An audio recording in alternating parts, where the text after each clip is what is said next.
よね後ろ指後ろ指刺されてもあなた一人に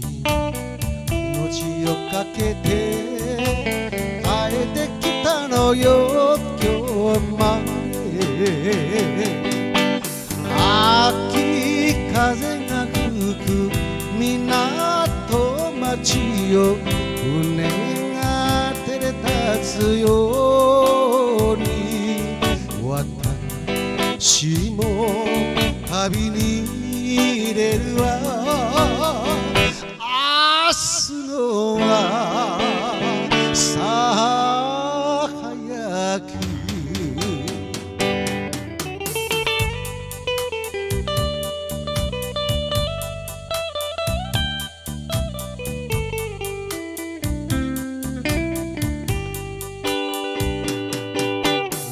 私バカよねおバカさんよね大切な大切な尋常悪い人だと知っていながらあげてしまったあなたに秋風の中枯れ花一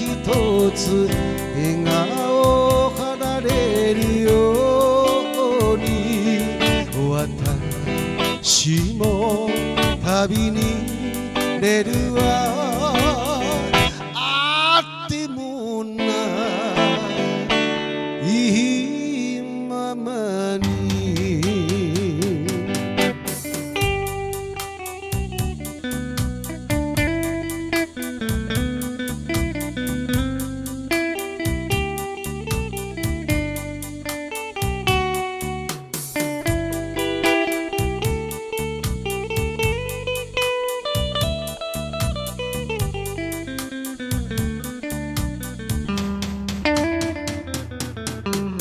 私バカよね